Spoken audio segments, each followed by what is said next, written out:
Hello everyone, welcome to GATE academy.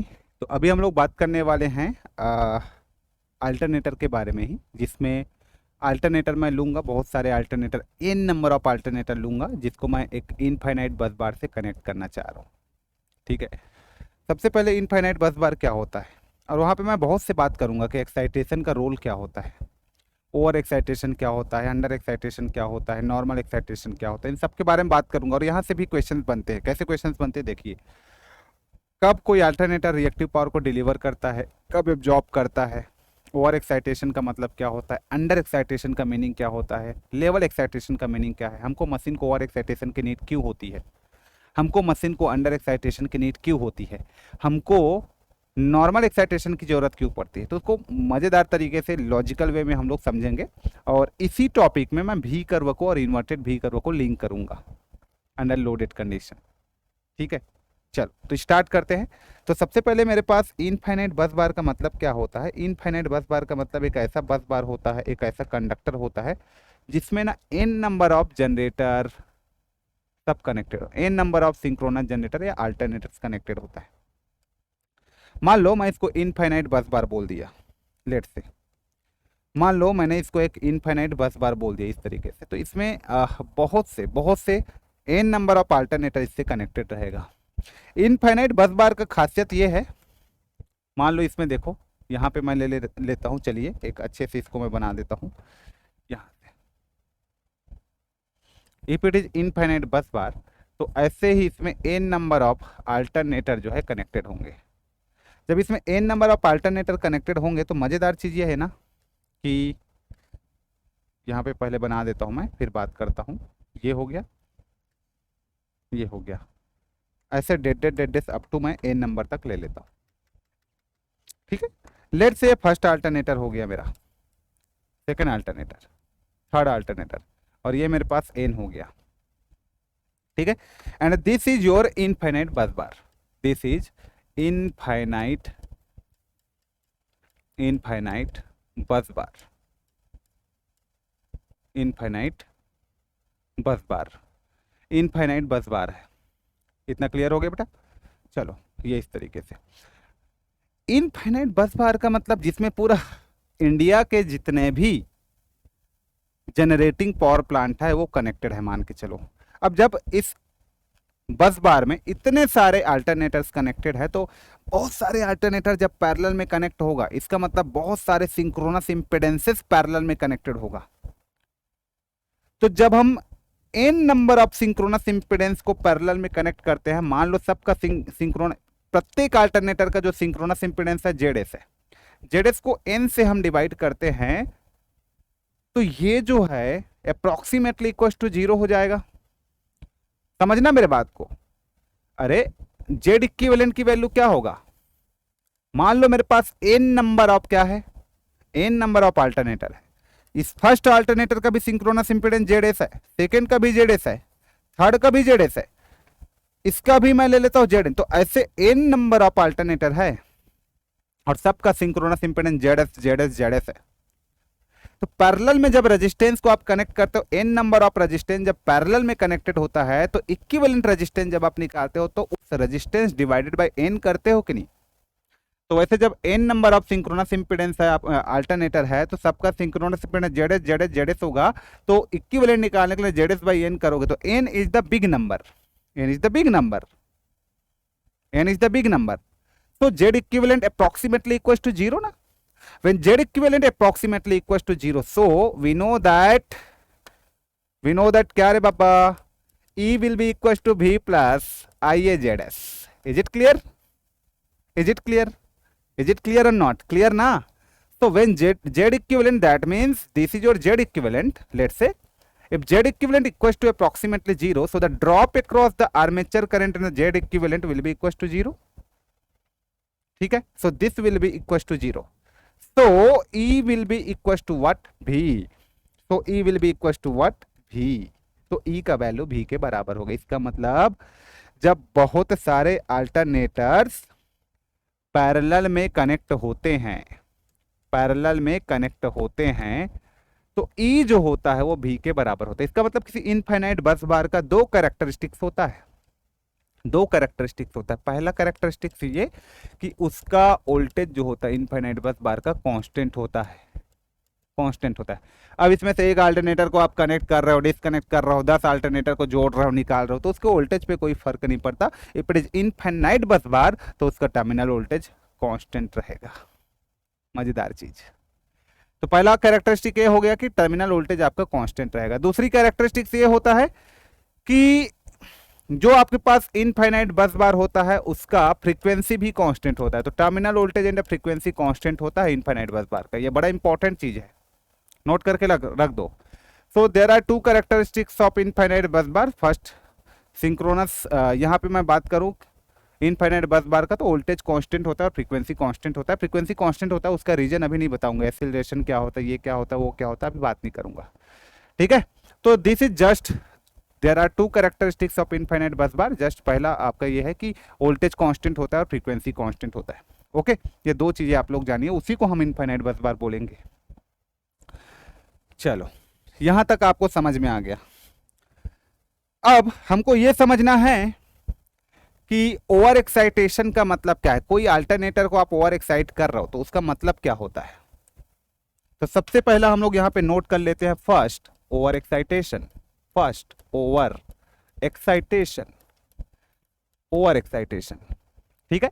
अब आपको दो चीजें पता है, जब आपने पावर फ्लो इक्वेशन या पावर के लिए इक्वेशन यहाँ पे आपने डिराइव किया था डेरिवेशन के थ्रू, तो दो चीजें आपको पता था कि रिएक्टिव पावर किसी अल्टरनेटर के लिए क्या होता है, आउटपुट साइड में Q will be equal to V upon X s in bracket E cos del minus का V। Is it clear. So over excitation के केस में एक्साइटेशन जो होगा वो वोल्टेज से बड़ा होगा। तो अंडर ओवर एक्साइटेशन कंडीशन या ओवर एक्साइटेशन के केस में क्या होने वाला है, ई कॉस डेल का जो वैल्यू है वो बड़ा होगा भी से। मतलब मेरा एक्साइटेशन है ई, वो टर्मिनल वोल्टेज से बड़ा होगा। सिंपल सी बात है ओवर एक्साइटेशन के केसेस में। ये क्लियर है। चलो, अब ई कॉस डेल ग्रेटर होगा भी से, इसका मतलब क्यू का वैल्यू क्या होगा, क्यू का वैल्यू होगा यहाँ पे पॉजिटिव। रिएक्टिव पावर का वैल्यू क्या आएगा, positive. What do mean by Q is positive. Q के पॉजिटिव होने का मीनिंग क्या है, ये हमको समझ में आना चाहिए पहली बात तो, ठीक है। अब देखो यहाँ पे यार एक्साइटेशन का क्या काम है, क्या फंक्शन है, उसको समझिए आप। मान लो ये तुम्हारे पास फील्ड वाइंडिंग है, this is your field winding. समझना, इसको बहुत अच्छे समझना, टाइम देके समझना, तब क्लियर होगा बेटा। ये आपके पास फील्ड वाइंडिंग है और यहाँ पे मैं ले लेता हूं एक armature winding. So this is your armature winding, ये आर्मेचर वाइंडिंग, यहां से समझिए प्यार से इसको, ये आर्मेचर वाइंडिंग हो गया, ठीक। जैसे कि आपको पता है कि फील्ड वाइंडिंग को हम लोग क्या करते हैं बेटा, एक एक्साइटेशन से एक्साइट करते हैं। और ये एक्साइटेशन तीन टाइप का हो सकता है, इट में बी ओवर एक्साइटेशन, इट में बी अंडर एक्साइटेशन और इट में बी नॉर्मल एक्साइटेशन। अब हमको ये जानना है कि कब हमको ओवर एक्साइटेशन की जरूरत पड़ेगा, कब हमको अंडर एक्साइटेशन की जरूरत पड़ेगा और कब हमको नॉर्मल एक्साइटेशन की जरूरत पड़ेगा। ये क्यों ओवर अंडर नॉर्मल, तीन टाइप का एक्साइटेशन क्या है, इसका मतलब क्या है एक्साइटेशन का। कब मैं अपने अल्टरनेटर को ओवर एक्साइट करूंगा, कब अंडर एक्साइट करूंगा, कब मैं नॉर्मल एक्साइट रखूंगा, उसका रीजन क्या है, क्यों ऐसा करना पड़ता है, रिएक्टिव पावर का किसी मशीन में क्या रोल होता है, वो सारी चीजें हम लोग यहाँ पे समझने वाले हैं। ओके, तो चलिए यहाँ पे मैं जस्ट एक डायग्राम बना लेता हूं आप लोगों को इसी चीज को समझाने के लिए। मान लो ये मेरे पास क्या है बेटा, एक फील्ड वाइंडिंग है और ये फील्ड वाइंडिंग को यहां से आप एक्साइट करते हो। क्या करते हो बेटा, यहां से आप एक्साइट करते हो, यहां से आप इसको एक्साइट करते हो। तो this is excitation, this is just excitation. यहां से आप एक्साइट करते हो इसको, ये मैं लिख देता हूं एक्साइटेशन। ओके, फील्ड वाइंडिंग है और यहां पे आपके पास क्या है, आर्मेचर वाइंडिंग है। ये इस तरीके से आर्मेचर वाइंडिंग। चलो, तो यहां पे मैं बना देता हूं this is just your armature winding. ये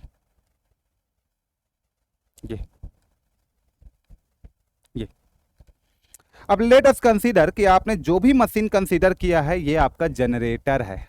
मैं क्लियर बोल रहा हूं कि अभी जनरेटर है, मैंने मोटर नहीं बोला, ठीक है। तो ध्यान देना, इट इज ए जनरेटर।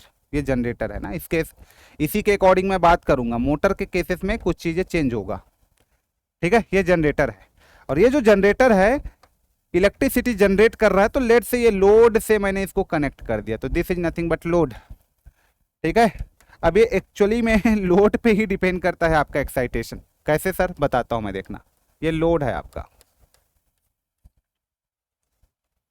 अब मुझे बताओ कि आप फील्ड वाइंडिंग को एक्साइट कर रहे हो, तो चलो ये फील्ड करंट है मेरे पास, और ये फील्ड वाइंडिंग को एक्साइट कर रहे हो, तो फील्ड वाइंडिंग में एक फ्लक्स बनेगा। इसको आप फील्ड फ्लक्स बोलते हो, या फिर इसी को मेन फ्लक्स बोल देते हो। फील्ड वाइंडिंग का काम क्या होता है? To produce main flux, main flux को प्रोड्यूस करना फील्ड वाइंडिंग का काम है, मेन फ्लक्स प्रोड्यूस करना। उसके बाद ये आर्मेचर है, फील्ड वाइंडिंग को अब रोटेट करा रहे हो, आप फील्ड को रोटेट करा रहे हो। आर्मेचर स्टैटिक है, मैग्नेटिक फील्ड को रोटेट करा रहे हो, आर्मेचर स्टैटिक है। अब फील्ड वाइंडिंग को रोटेट करा रहे हो, उसमें से मैग्नेटिक फील्ड जो है लिंक कर रहा होगा आर्मेचर के कंडक्टर पे, और उसको आप रोटेट करा रहे हो, तो अब यहाँ पे स्पेस क्या होगा, क्या होगा यहाँ पे, यही फील्ड वाइंडिंग का फ्लक्स उस आर्मेचर के कंडक्टर को कट करेगा कि नहीं। देखो यार, दो चीजें हो सकता है, या टाइम वेरिएशन या स्पेस वेरिएशन। आप अभी स्पेस वेरिएशन करा रहे हो, आप अलग से एक परमानेंट मैग्नेट टाइप का आपने एक फील्ड वाइंडिंग क्रिएट किया है, हालांकि वो इलेक्ट्रोमैग्नेट है, लेकिन आपने एक डीसी सप्लाई दे करके एक आपने फील्ड क्रिएट किया हुआ है, और उसी को रोटेट करा रहे हो, और वही फील्ड जो है आर्मेचर के कंडक्टर को कट कर रहा है। आर्मेचर में अब ईएमएफ प्रोड्यूस होगा according to Faraday electromagnetic induction principle. EMF बन गया। जब आर्मेचर में ईएमएफ बन गया, तो आर्मेचर में लोड है, आर्मेचर का सर्किट क्लोज्ड है, करंट भी फ्लो होगा। इसका मतलब आर्मेचर में आर्मेचर करंट जो है फ्लो हुआ। अब जब आर्मेचर में आर्मेचर करंट फ्लो हो रहा है, तो सिंपल सी बात है ना भैया, आर्मेचर भी तो अपना एक फ्लक्स बनाएगा। तो ये आपके पास हो गया आर्मेचर फ्लक्स, ये आपके पास क्या हो गया, आर्मेचर फ्लक्स।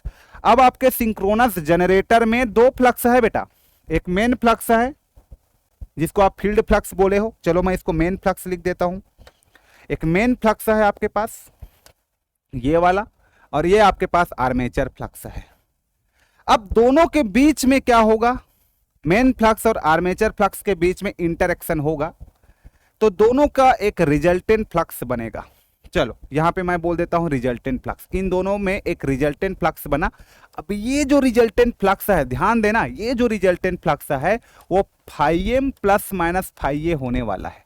अब आपको मैं बताऊंगा कि प्लस कब होगा और माइनस कब होगा। ये रिजल्टेंट फ्लक्स है वो क्या होने वाला है, ये जो एयर गैप फ्लक्स जो होगा ना, एयर गैप फ्लक्स का मतलब स्टेटर और रोटर के बीच में जो फ्लक्स होगा, that is your resultant flux, that is your air gap flux, वो φr है। और ये जो फ्लक्स है वो मेन फ्लक्स और आर्मेचर फ्लक्स का सम होगा या डिफरेंस होगा। It depending on the load, load पे डिपेंड करेगा पूरा पूरा, एक्साइटेशन पे डिपेंड करेगा पूरा पूरा। एक्चुअली लोड पे तो एक्साइटेशन डिपेंड करता है यार, लोड के अकॉर्डिंग हम एक्साइट करते हैं। तो अब ये वेक्टर डायग्राम के थ्रू चीजों को मैंने समझाया। यहां पे मेन फ्लक्स प्रोड्यूस हो रहा है, यहां पे आर्मेचर फ्लक्स है, और दोनों का रिजल्टेंट क्या होता है, आपके पास एक रिजल्टेंट फ्लक्स होता है। अब कब प्लस होगा कब माइनस होगा वो डिपेंड करेगा लोड पे, इसका मतलब एक्साइटेशन पे। लोड डिपेंड, एक्साइटेशन लोड पे डिपेंड करता है। अब देखते हैं, चलिए ये समझ में आ गया ना, इतना चीजें समझ में आ गया होगा तो एक बार यस बोलो, यस ना, आ गया ना सभी को समझ में।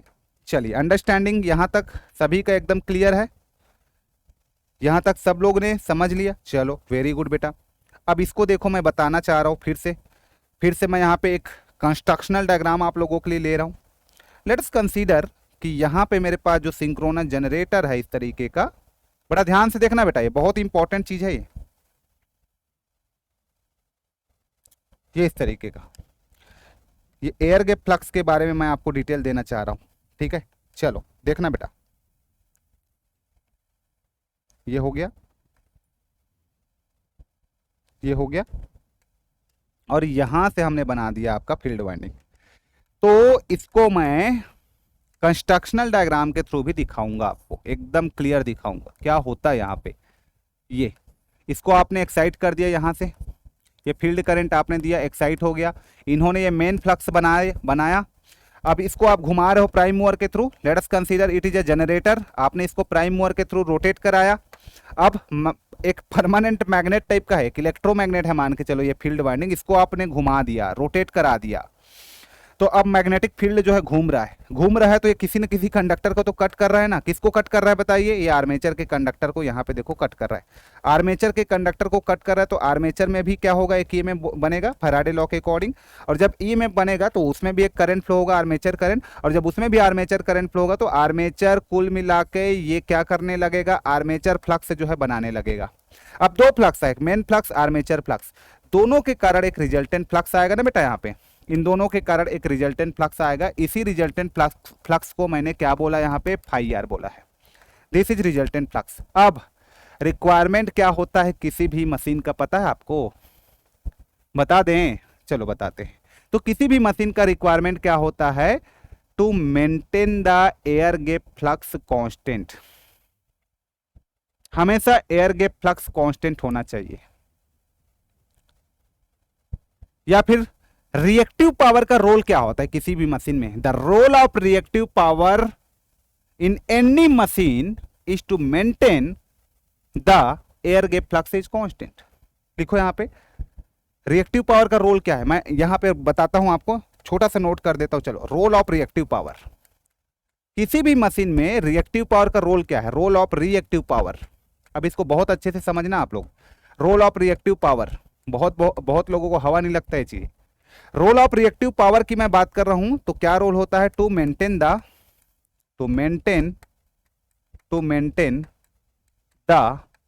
Air gap.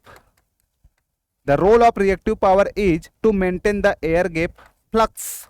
मतलब कौन से फ्लक्स की बात कर रहा है? ये फाई आर की बात कर रहा है। To maintain the air gap flux is constant. To maintain the air gap flux is constant. कि एयर गैप के फ्लक्स को कांस्टेंट मेंटेन करना ही रिएक्टिव पावर का रोल है किसी मशीन में। चाहे आप इंडक्शन उठा लो, चाहे आप ट्रांसफॉर्मर उठा लो, चाहे आप सिंक्रोनस जनरेटर उठा लो, मोटर उठा लो, रिएक्टिव पावर का किसी भी मशीन में क्या काम है?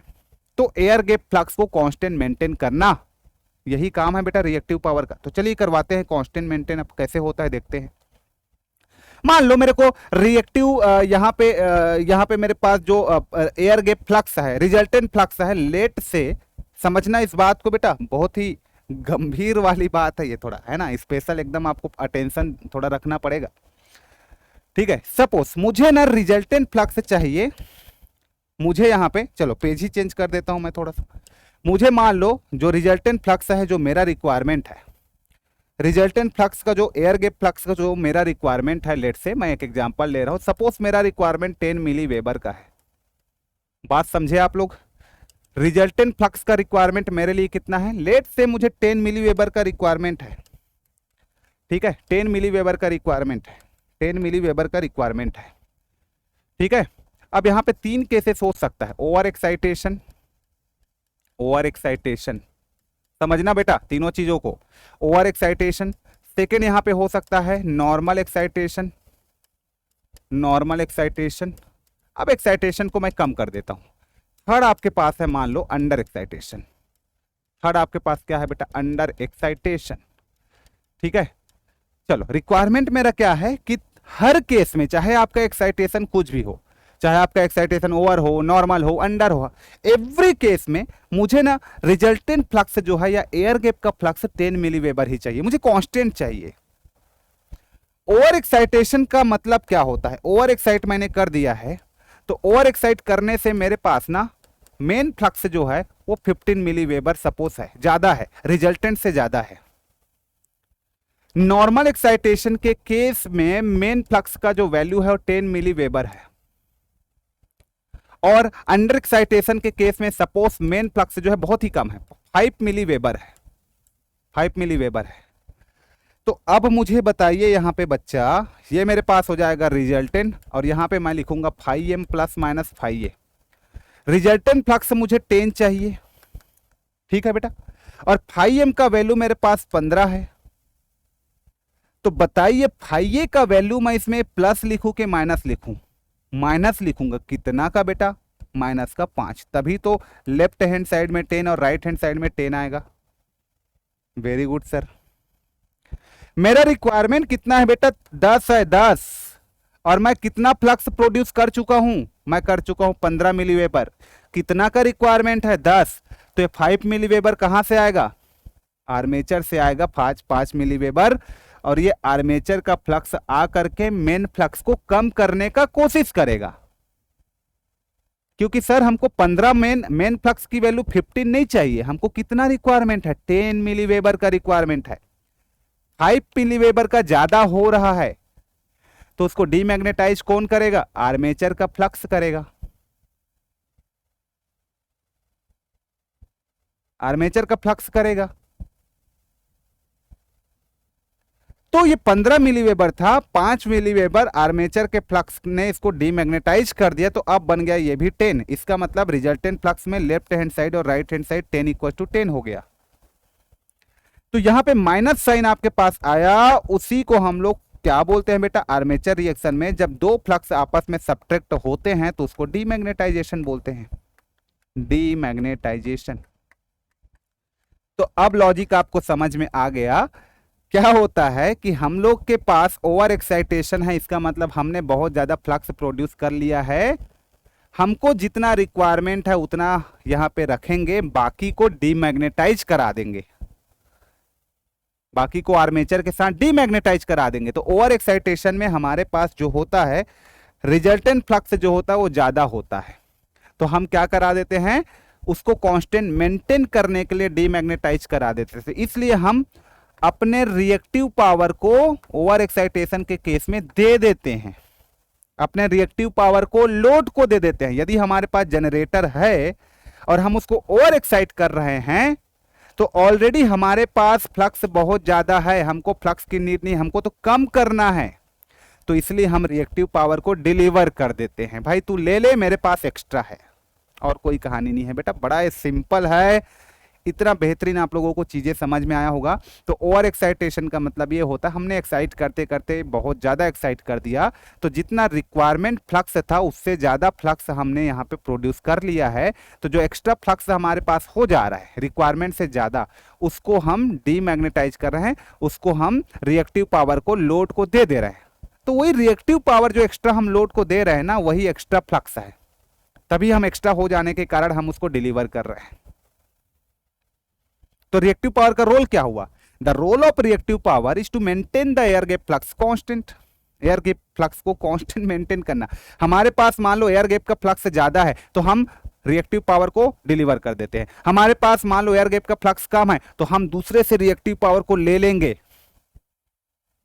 आ रहा है बात समझ में। तो अभी आर्मेचर रिएक्शन कैसा हुआ, डीमैग्नेटाइजेशन। इसका मतलब पावर फैक्टर कैसा होगा, पावर फैक्टर लोड का कैसा होगा बेटा, लैगिंग होगा, तभी तो हम दे रहे हैं बच्चा उसको lagging power factor. Lagging power factor में ही तो हमारा आर्मेचर रिएक्शन डीमैग्नेटाइजेशन होता है। अरे देखो ना, लिंक करो ना सब चीज को।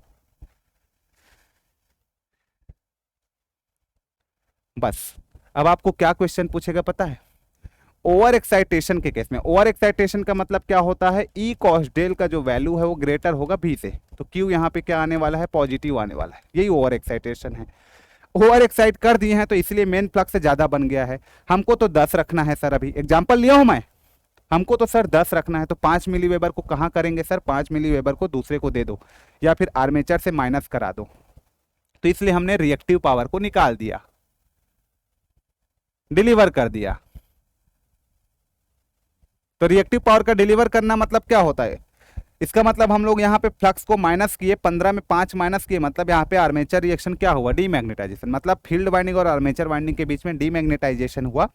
डीमैग्नेटाइजेशन हो रहा है, इसका मतलब पावर फैक्टर, डीमैग्नेटाइजेशन कब होता है, when the power factor is lagging. तो जब पावर फैक्टर लैगिंग होगा तभी डीमैग्नेटाइजेशन होता है। बस खत्म, ये सब तो पूछा जाता है। नॉर्मल एक्साइटेशन की बात करते हैं। रिक्वायरमेंट कितना है, 10 मिलीवेबर का। हमारे पास रिजल्टेंट कितना चाहिए, हमको 10 मिलीवेबर का चाहिए, समझे मेरे बात को। और हमारा रिक्वायरमेंट है 10 मिलीवेबर का, फ्लक्स का रिक्वायरमेंट है, और मेन फ्लक्स में कितना बना हुआ है, 10 मिलीवेबर का। तो यहां से resultant flux will be equal to main flux plus minus armature flux. तो ये मुझे 10 रिक्वायरमेंट था और मेन फ्लक्स की वैल्यू भी 10 है, इसका मतलब फाई ए का वैल्यू क्या हो जाएगा मेरा, 0 हो जाएगा। इसका मतलब फाई ए का वैल्यू 0। इसका मतलब ना तो मैं लोड से रिएक्टिव पावर को लूंगा, नहीं लोड को रिएक्टिव पावर को दूंगा। मतलब नॉर्मल एक्साइटेशन के केस में नहीं मैं रिएक्टिव पावर लूंगा, नहीं रिएक्टिव पावर दूंगा। नॉर्मल एक्साइटेशन के केस में क्यू का वैल्यू आपके पास क्या होता है, जीरो होता है। क्यों जीरो होता है? क्योंकि आपको पता है कि ई कॉस डेल का जो वैल्यू होता है वो भी के बराबर होता है, और क्यू का फॉर्मूला क्या होता है, भी बाई एक्सेस होता है, और यहाँ से आपका होता है ई कॉस डेल माइनस का भी होता है। तो this will be equal to this ना, तो जीरो ना, क्यू का वैल्यू जीरो। इसका मतलब मैं ना तो लोड को क्यू दूंगा, रिएक्टिव पावर दूंगा, नहीं लोड से लूंगा। तो नॉर्मल एक्साइटेशन के केस में आपके पास नहीं रिएक्टिव पावर को लेते हैं, नहीं रिएक्टिव पावर को देते हैं, और जरूरत नहीं है। 10 मिली वेबर मुझे रिक्वायरमेंट था, और 10 मिली वेबर मेरा यहाँ पे फील्ड जो है वो क्रिएट कर रहा है, मेन फ्लक्स बन रहा है, तो मैं आर्मेचर से क्यों लूँ, और आर्मेचर को मैं क्यों दूँ? जरूरत ही नहीं है ना, जितना चाहिए था उतना फ्लक्स बन रहा है। तो ये आपका नॉर्मल एक्साइटेशन। तो अंडर नॉर्मल एक्साइटेशन के केस में आर्मेचर रिएक्शन क्या हुआ, नहीं फ्लक्स ऐड हुआ, नहीं फ्लक्स जो है सब्ट्रैक्ट हुआ। तो आर्मेचर रिएक्शन का नेचर क्या हुआ होगा? आर्मेचर रिएक्शन का जो नेचर है वो आपका क्या हुआ होगा, क्रॉस मैग्नेटाइजेशन। डीमैग्नेटाइज मैग्नेटाइज नहीं हुआ होगा, क्या हुआ होगा, क्रॉस मैग्नेटाइजेशन। क्रॉस मैग्नेट, इसका मतलब पावर फैक्टर क्या हुआ होगा, जब क्रॉस मैग्नेटाइजेशन होता है तो पावर फैक्टर जो होता है वो आपका कैसा होता है, यूनिटी होता है, unity power factor, unity power factor, unity power factor. इसका मतलब लोड कैसा होगा बताओ, जो भी लोड कनेक्टेड होगा इस अल्टरनेटर से वो लोड प्योर रेजिस्टिव होगा। इसलिए प्योर रेजिस्टिव लोड है तो हम किसी प्योर रेजिस्टिव लोड को रिएक्टिव पावर के बारे में बात ही नहीं करते हैं। इसका मतलब प्योर रेजिस्टिव लोड है तो हम उस लोड को में कोई रिएक्टिव पावर तो रहेगा ही नहीं उसके पास, तो हम ना ही उसको दे सकते हैं, ना ही हम उससे ले सकते हैं। तो एक अल्टरनेटर है, उस अल्टरनेटर में हम लोग प्योर रेजिस्टिव लोड कनेक्टेड है तो हम उस अल्टरनेटर को नॉर्मल एक्साइट कर सकते हैं। अरे बड़ा लॉजिक है, देखो कितना मस्त लॉजिक है सारी चीजें। तो ये हमारा होता है मीनिंग नॉर्मल एक्साइटेशन का।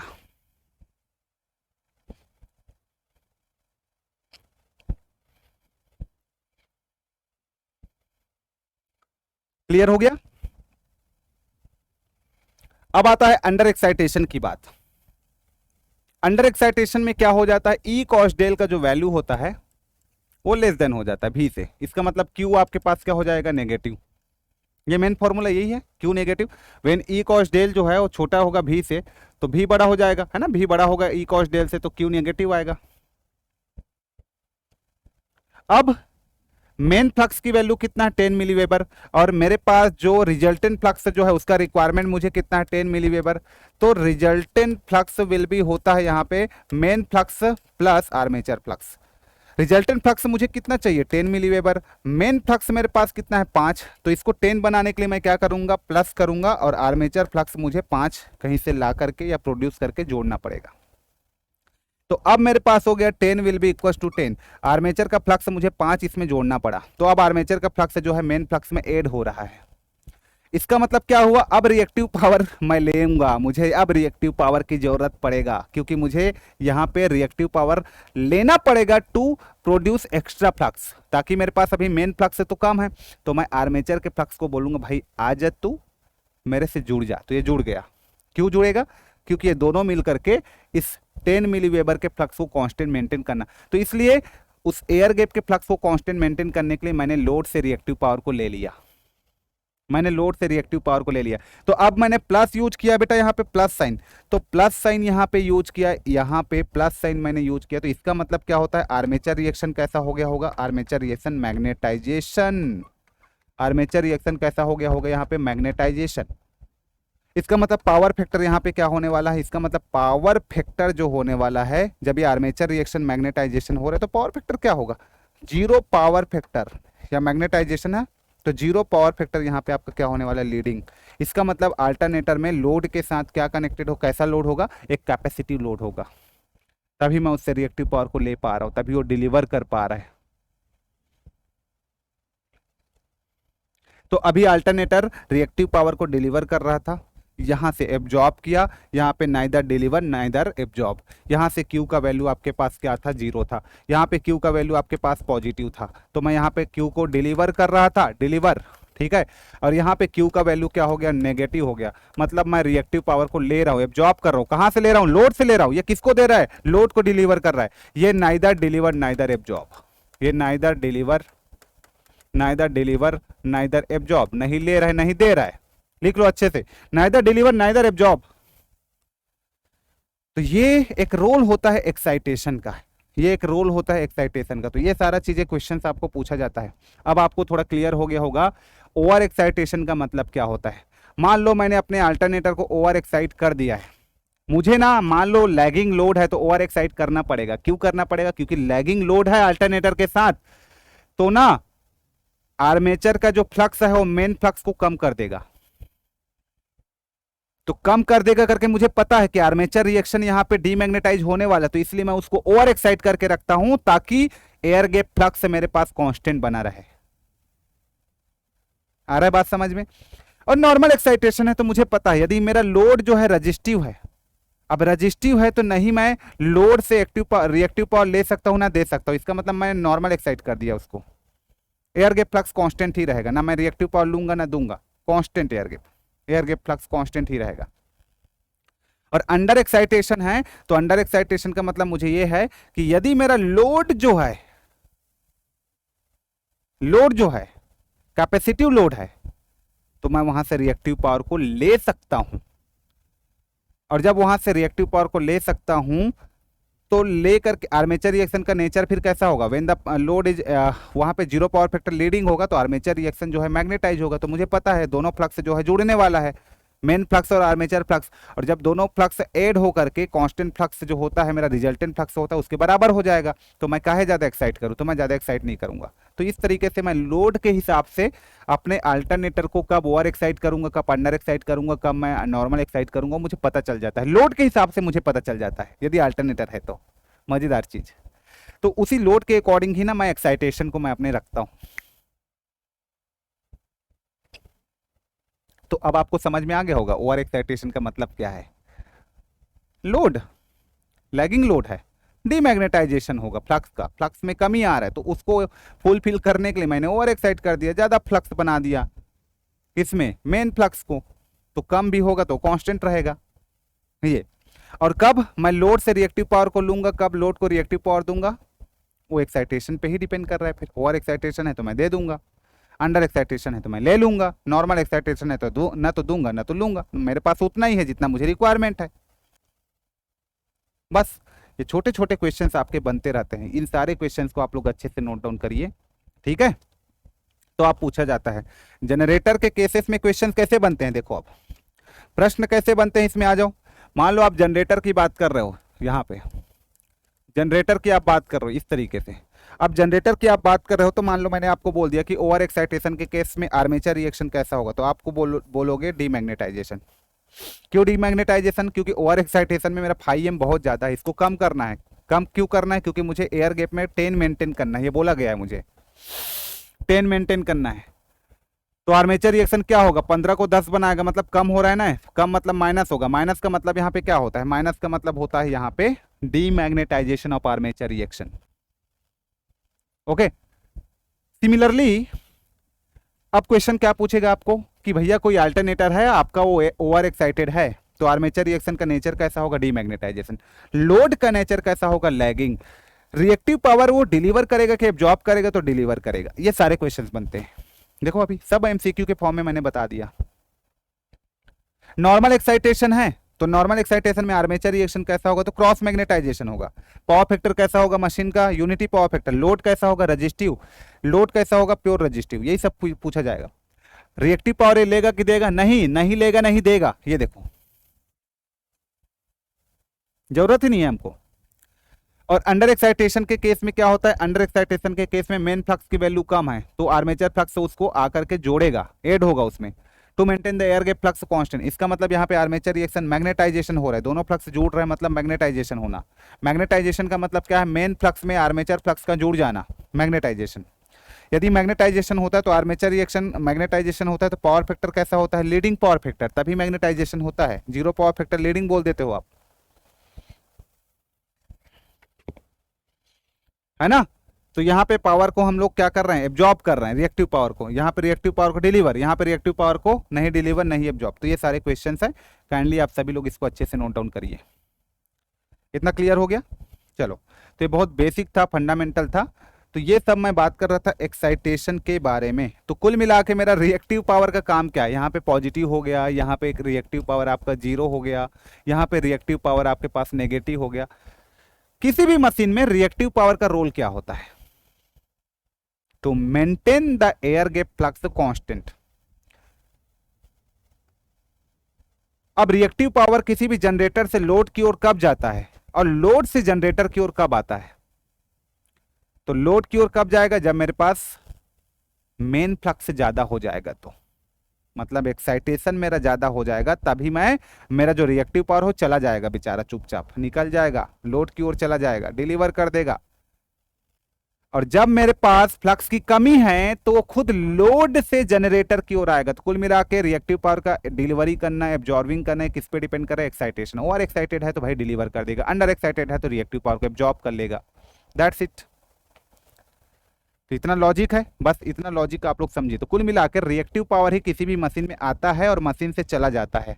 रिएक्टिव पावर ही बहुत बड़ा रोल प्ले करता है, बहुत बड़ा रोल प्ले करता है। तो कुल मिला के अब रिएक्टिव पावर एकदम क्लियर हो गया। अभी तक आप लोग रिएक्टिव पावर को रिएक्टिव बोलते थे, मतलब एक्टिव नहीं है, मतलब काम नहीं करता है, कोई यूज नहीं है, ऐसा बोलते थे। देखो किसी भी मशीन में रिएक्टिव पावर का क्या रोल है, आप समझो ना इसको।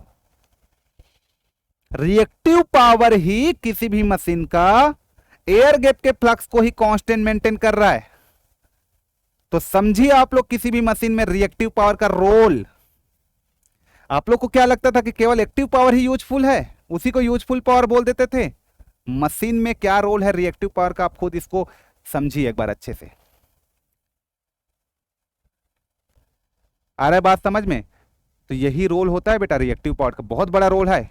स्पेशली जहां पे आपका मशीन की मैं बात करूं, जैसे जहां पे आपके पास इंडक्टिव कॉइल होता है वहां पे मैं बात करूं, रोटेटिंग मशीन की बात करूं, ट्रांसफॉर्मर में बात करूं, तो ये सारे यहां पे रिएक्टिव पावर का बहुत रोल है। यही तो फ्लक्स को कांस्टेंट मेंटेन करने का काम करता है। तो रिएक्टिव पावर का मतलब होता है फ्लक्स को, एयर गैप फ्लक्स को कांस्टेंट मेंटेन करना। जैसे मैं इंडक्शन मोटर की बात करूं तो जितने भी इंडक्शन टाइप के मोटर होते हैं, ट्रांसफॉर्मर होता है, ये सारे अंडर एक्साइटेड होते हैं। आपको पता है ये सारे अंडर एक्साइटेड होता है। इसका मतलब जितने भी इंडक्शन मोटर है, ट्रांसफॉर्मर है, ये अंडर एक्साइटेड होता है। इसका मतलब इसको रिएक्टिव पावर चाहिए होता है, मतलब ये सारे लोड से रिएक्टिव पावर को लेंगे, ये रिएक्टिव पावर को एब्जॉर्ब करते हैं और एक्टिव पावर को डिलीवर करते हैं।